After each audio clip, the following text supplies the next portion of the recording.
This is your go-to podcast dedicated to getting the exclusive scoop from the industry's top influencers that are helping to shape the cybersecurity, audit, and IT governance landscape. Tune in as we dig deep and learn their motivators, explore their industry journey, and investigate their ideas and predictions on what the future holds. This is ISACA's CyberPros. Welcome to the show. And now, your CyberPros, Dustin Brewer and Frank Downs. So one of the things that Dustin and I have been talking about lately is that when we're teaching people and so forth, and I get this question a lot, especially in my grad class I teach at night, is why should I even listen to you? Which is actually what someone's told me. Why do I even have to listen to you? I don't know if that's a good sign or a bad. I know, right? It's usually in the first class. Why do I care? I'm like, okay. And Dustin and I both got this actually a lot when we were training back in the government and at DoD, because they don't care about anyone's feelings except theirs or yours. And they're like, why don't you even have to listen to this guy, right? And so it's something we're used to getting all the time. But what we have realized is we've gotten a lot more questions lately, and we never talked about it on the podcast of how we even got into cybersecurity, because everyone's journey is different. So we thought we'd take some time to discuss that this go round. And hey, Dustin, why should I even listen to you? What do you even do? Like, how'd you even get here? Huh? Who even is Dustin Brewer? Who even are you, man? I was actually thinking about this recently. For various reasons. I think most cybersecurity practitioners or people in cybersecurity at some point hold their hands to the sky and look up and say, why did I do this? or clutch their skulls. Yes. And say like why, that, right?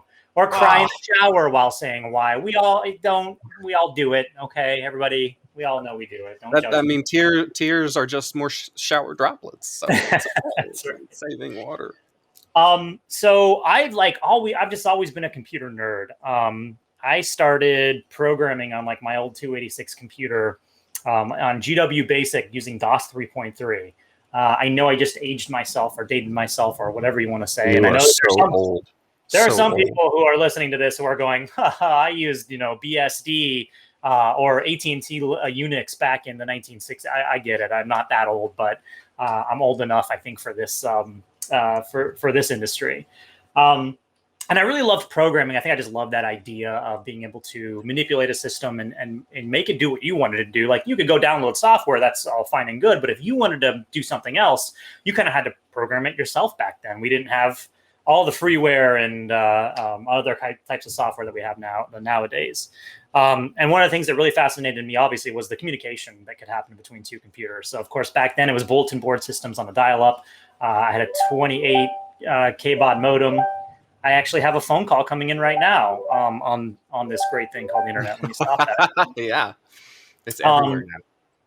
And so I really got into that whole aspect of it. And of course, with that came this idea of, what else is out here what are on these bulletin board systems? How can I actually control this device on the other end of this session, and where can I go? And one of the things that I remember, I remember two books that really kind of meant a lot to me. This is going to sound really weird. One of them was the Anarchist Cookbook, which I know that a lot of people know it for its instructions on how to make IEDs. Now, I had no interest in blowing anything up. I had no interest in really chemistry, to be honest with you, which is kind of what that book gets into. But the other thing it gets into is the modification of consumer hardware to do something else. At the time, it was the modification of consumer hardware and how to manipulate the phone system. At the time, this was called phreaking, right? And so I really got into that. I was like, oh, wow, I can get this like $10 thing from Radio Shack, this $8 component, solder it into this thing and make it give the DTMF tones needed to make AT&T think that I just put 25 cents into the phone. I thought that was it was amazing that I could like kind of control this, this multi-million. AT&T listening, you can find Dustin Brewer living currently somewhere in the U.S. I never used it in the field, right? It was only for research purposes. But just that idea of doing that, and then of course, I really got into software as well with my previous example I was talking about with programming, and I really enjoyed uh, learning about operating systems and all the things you could do with that. And then, of course, how to remotely control those operating systems and all the different things you could do with that. So my introduction, and I was probably 15 years old when I was kind of going through this phase. And, the anti-establishment phase, like, oh, we're going to, whatever, like we're going to control the world, hack the planet, that kind of mentality. And I think that mentality still has to stick with you sometimes, depending on what you want to go into in cybersecurity. You kind of have to have, I don't want to say, anti-authority, but something along those lines where you're like, I know you said I can't do, I know that sign right there on the door says do not enter except for authorized personnel, but as a pen tester, I'm going to go and enter and see if anybody catches me, right? So even there are still positive things that can come out of that. It doesn't have to be like a negative, only for nefarious purposes. It can also be used for good, right? How about you, Frank? I never, ever wanted to get into cybersecurity whatsoever, or IT. I learned pretty early on in high school. I had the opposite experience you did. I was doing a work study, and at the time I was doing a work study with for my dad, who was a dentist in town. And for those of you who are unfamiliar with the term work study, it's where you could try and do work, but also get a grade from your high school in addition to, working. And so at the time I was like, well, I want to find out what this whole World Wide Web thing is. This whole internet seems pretty cool. And I'm going to build a web page for my dad for, the local town dentist. And I got to tell you, it was the worst web page I've ever made. But you made it. Oh, yeah. But I was buying old copies of Dreamweaver. And then, even though those first copies of Dreamweaver that went out, right? It was just a glorified, interface to type in your HTML, right? I mean, you couldn't do much anyway. Now, like you said, there's going to be people out there who are going to be like, well, let me tell you that, when these Adobe tools came out, they were the best thing on earth and so forth, right? Dreamweaver changed the game. And Yeah. You know what? Cool. Sure it did. For 16-year-old Frank, it just made him realize he didn't even want to play the game. Like I was like, yeah, I'm coding in HTML. And my friends were like, that's not even real coding, if you ask me. And I'm like, if this isn't even real coding, then I don't want anything to do with this, because this sucks. I hate it. So my, interest in those things kind of came a bit later when I did it on accident. Because I accidentally got into cybersecurity after I spent my whole collegiate career trying to get a job at the Department of Defense. And when that never happened, ironically, through any internships or anything like that, I got a phone call 1 week before my graduation when I'd given up. And they're like, hey, you want to come in and talk? And so I did. And I found myself a few months later, right after graduation, working in one of the biggest, most important organizations for cybersecurity before it was called cybersecurity. And that's where I started working specifically in intelligence. And I was so backwards with computers that when I got there, I was like, I have no idea what I'm doing. I know magic box, tell things, and have screen. And we call that monitor, right? And that was it. And so I was so backwards that I was like, well, I got to learn something to get better. And they helped pay for grad school at night. So instead of really thinking things through and going, okay, I should do something technical, I went and got a government degree. And I was like, which, by the way, if you have one, I'm glad you have one. I do too. I'm sure.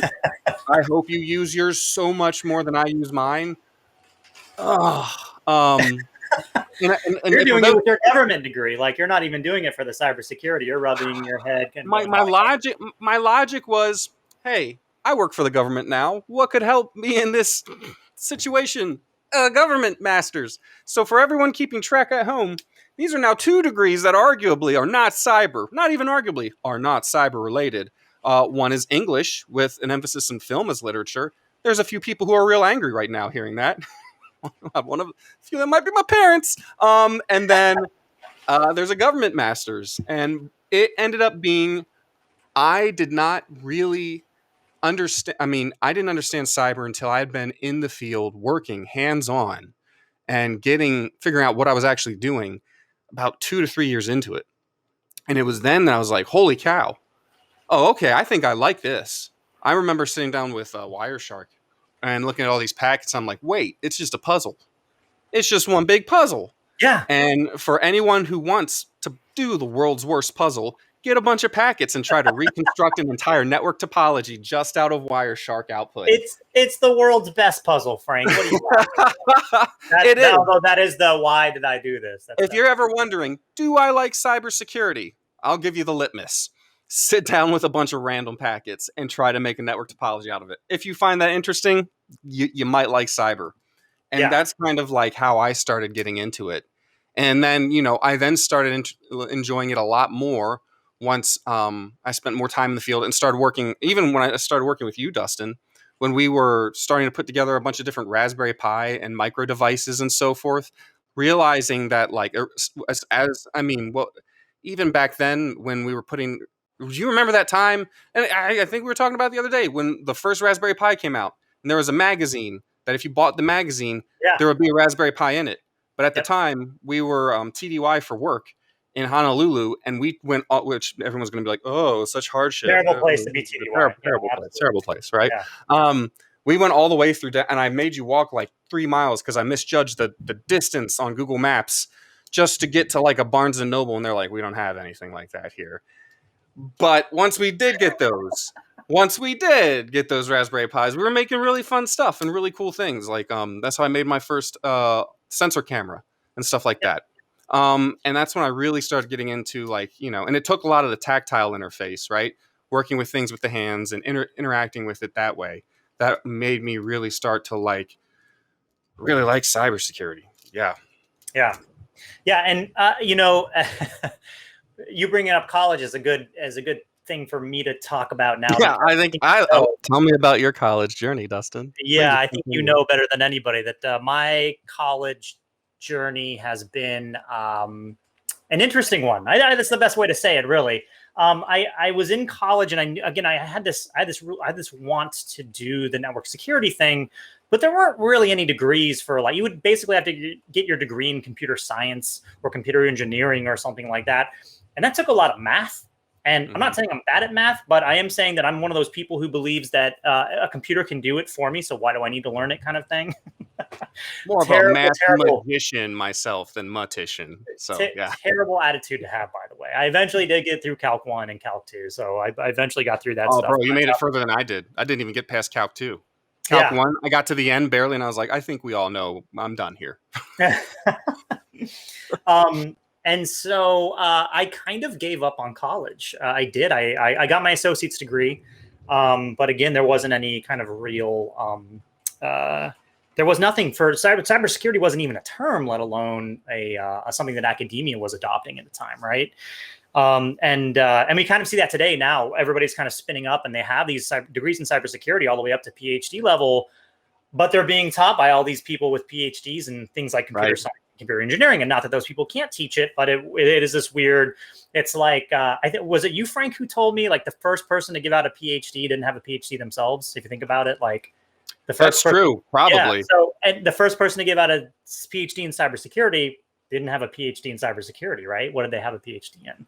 But my mentality behind that was still I really enjoyed computer science and everything, but I just wasn't. I didn't want to be a programmer all the time. I didn't want to be just the network architect. I didn't want to be, I wanted to be a penetration tester, really. And we didn't know the word for it back then, but I wanted to be someone that people paid to hack. And I wanted to do it legally. So, of course, I enlisted in the U.S. military because they do that, right? And that's actually kind of how Frank and I met up eventually as I got stationed at Fort Meade, Maryland.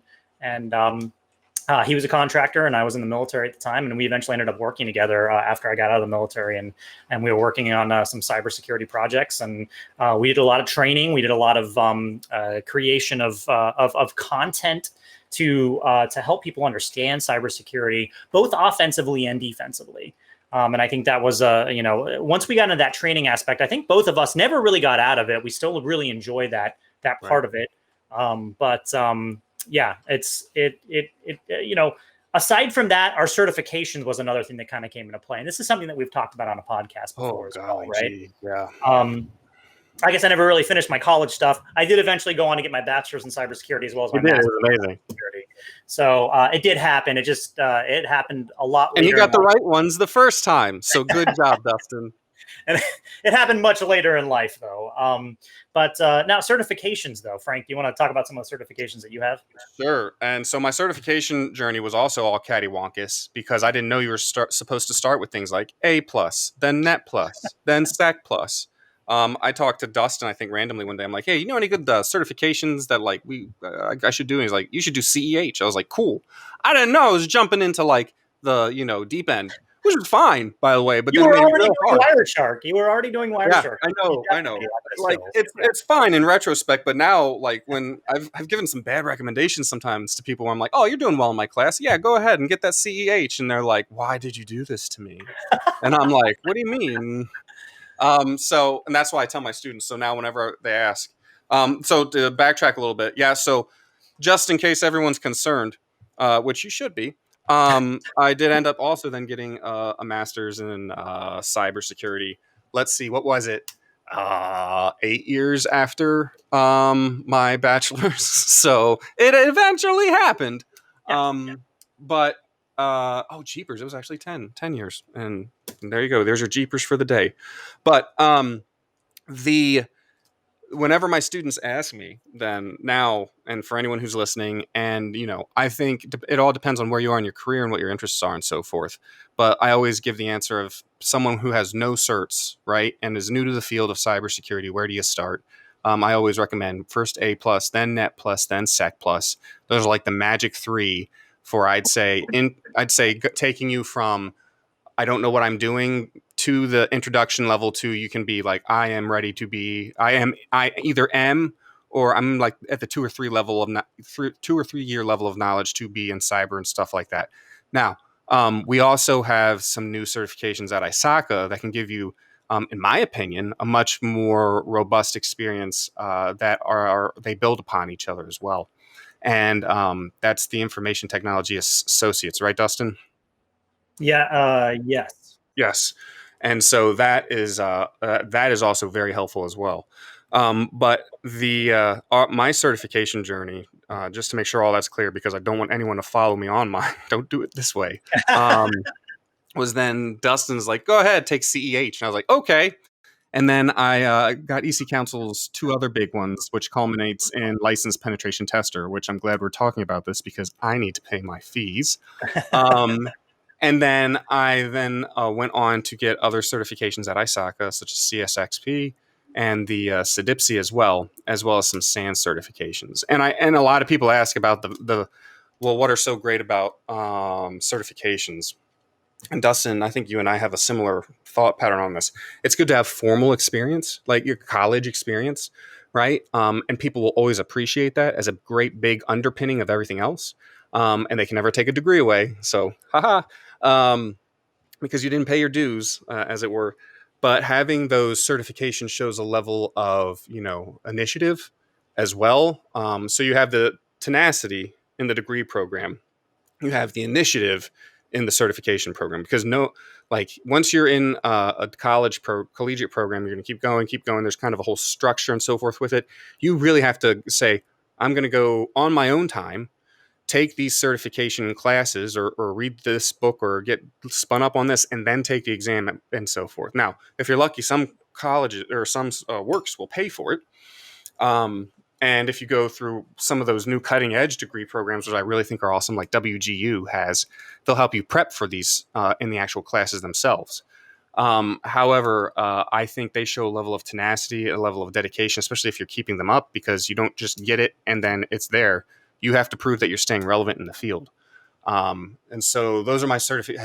So I said the CDIPSI as well, the JIAC, all those, and they're good certifications to have. They're definitely the things that will help you stay in the monster.com lottery through the automated sorting system, as it were, right? Because they always look for certain things first. They're like, let's sort on, do they have a cert? Oh, okay, good. It's getting your ticket punched, right? So you can stay in line, as it were. What are your thoughts there, Dustin? What did I miss? No, I think you hit it. Um, I think that I kind of felt the exact opposite about it, where I felt like I had to get my degrees to stay in the monster.com kind of, pool of things, because I had all this great experience. I had all these great certifications, but I didn't have the degree. So I kind of had to go back and backtrack and do that. And Right. as a non-traditional student, I think is what they would call me, because I was well into my 30s when I went back to school. It was tough, right? I think that if you can, if you want this is something you want to do, then and of course the programs exist now, so you can go through and get these degrees done.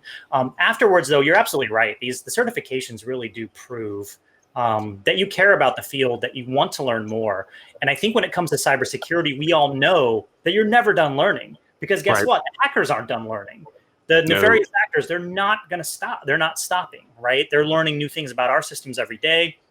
And they're actually kind of showing us some issues with our systems every day, right? And it's a very challenging field, because we still are facing some of the challenges that are, that were around 30 years ago, right? Like the ransomware, most of the attack vectors there are social engineering, which have been around, again, the dawn of man, possibly, but at the dawn of computers for sure, right? No, caveman totally socially engineered.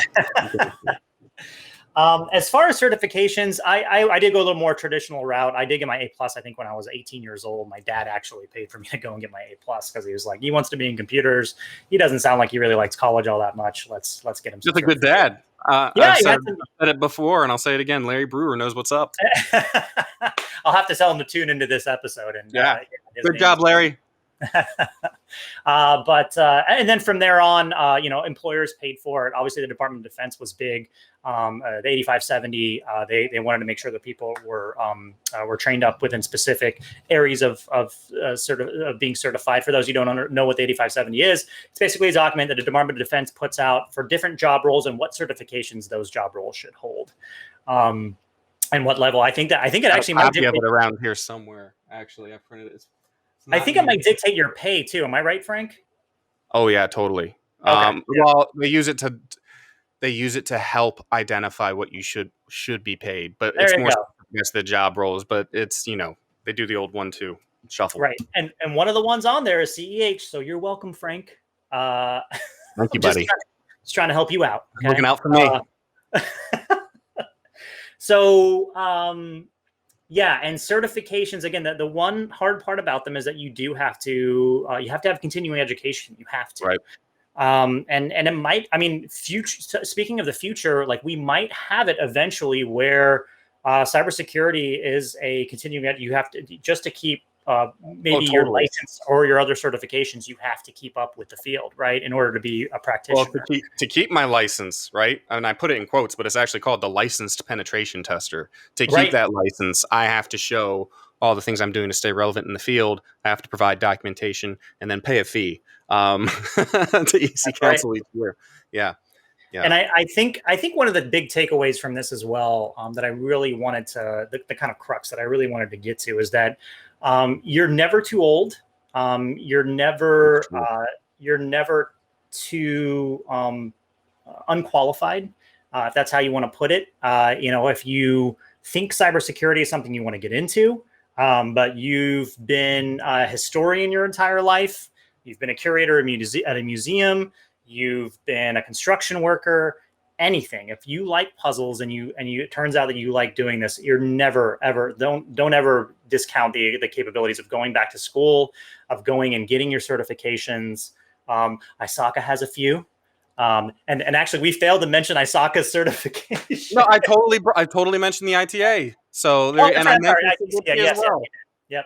Don't you bring that on me. And on your point though, the best student I've ever had in my grad class was a middle school English teacher who decided, quote, "I'm tired of smelling them." Her words, not mine.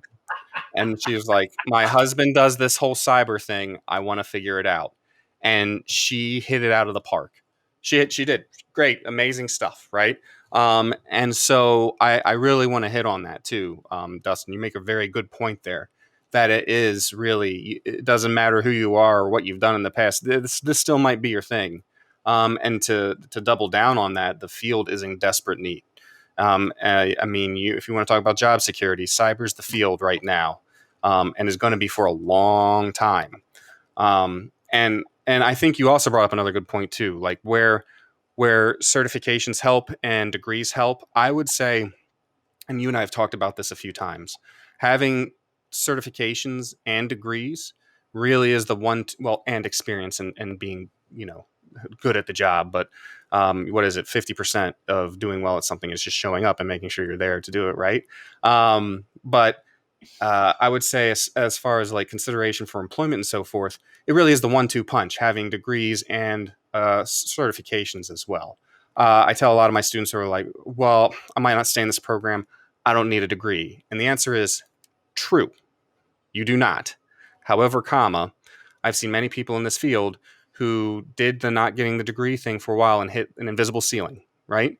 And sooner or later, if you want to be, and in what I've noticed, and this is just anecdotal Frank Downs, I'm not saying, ho. No.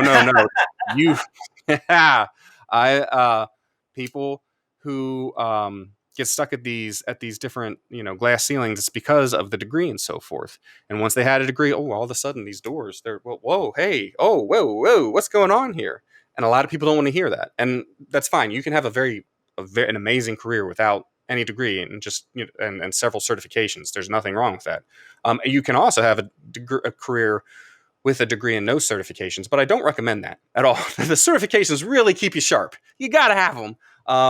So having both of them really is the 1-2 combo that will help you, stand out from the rest of the crowd. 100%. And nowadays I feel like everybody's looking for what do you call it, Frank? The purple unicorn. The purple unicorn. So it's the person who can speak IT, can speak cyber, can speak business, can communicate between all three of those places, and can get the job done. And that's better have those certs and the degree. That's right. And that's a really hard thing to do, but there are certifications for it, like ISACA CISM, right? So there we go. And ISC squared CISSP, right? We do. I had to plug CISM in there, right? There are. You can't spell success without CISM. Well, you can, but don't try to. CISM for IT success. There you go. Thank you, Frank. But yeah, I think that goes back to what you were talking about, in that you're never done learning, and even if you are someone who's technically inclined, you might start to look at the business side of things, because again, business and IT are now in this really weird relationship together, where at one point it was business that IT somewhat enabled, and now IT is like the center of everything, and development and creation and everything is happening on digital platforms everywhere. And so to understand both sides of the house, or all sides of the house, you really need to keep sharp on everything. So branching out, getting a certificate. I'm not saying that you need to get your PMP or anything like that, but that's one way to go, right? To kind of understand how these things work, even if you're in IT. I think CompTIA even has Project Plus, which is, do you want to have a lot of software developers angry with you all the time? Does that make you happy? Become a project manager and get your PMP. Well, there you go. Or whatever. Right. Or Agile or Scrum Master. Yep. Whatever it is. But you're guaranteed to be on all of those devs' minds every day. Do you not have enough people thinking about you? Well, have we got a solution for you? Oh, Lord. Oh, boy. But yeah. Wow, are we just going to I think the moral of the story here is, now you know where we came from. Not necessarily saying anyone should do it the way we did it, because it was a really weird trip here. But it is totally worth doing it. And if you are interested in it, try to learn from us so you don't have the same, struggles. That's for sure. You don't want years in the wilderness wondering, like, what is cyber in the middle of Fort Meade and all that. So, yes. As always, if you guys have any questions, you can keep reaching out to us too, because we love talking to all of you. And that's how I spend a lot of my time anyway, too. After work is helping people out, figuring out what they want to do. But yeah, we hope this helps. Absolutely. Yeah. And we do hear from a lot of listeners on LinkedIn. Sometimes we get them straight on through the customer experience center here at True. ISACA, asking us questions about, hey, I really want to get into this. Like, how do I kind of move forward with that? And that was kind of the muse for this particular podcast, because people don't really know, like, who are Frank and Dustin. Like, we do have credentials. You go on LinkedIn and you can look at it, but I think the journey is it's still happening. Number one, like, it's not over. Yeah, we're not dead, right, or retired. Those two things are right, different. There we go. Yeah. We're not retired yet, so we're still kind of continuing on with this journey, and we're still continuing. I still learn every single day. It doesn't stop. I don't even want to learn, and I'm learning by diffusion half the time. Like, my Twitter feed's teaching me so much right now about printer. To go back to that podcast we had last month, we were talking about printer vulnerabilities. Of course, the vulnerability is literally called Printer Nightmare, and I'm like, everything with a printer is a nightmare in my opinion. Right. I'm just trying to use a printer nightmare. So, you can see. Hey, who's the futurist now, Dustin? Hey, I think you are. It kind of makes it. Man. There we go. Let's switch roles. We'll switch roles. I'll be the you, and you be the futurist. Yeah, me. We don't even put a designator. But yeah, no. So, as always, please reach out to us, and we'll answer however we can. Thank you for joining us today for this episode with our CyberPros, Dustin and Frank. We hope you enjoyed this podcast. To listen to more podcasts from ISACA, please visit isaca.org/podcast. Don't forget to subscribe for upcoming episodes.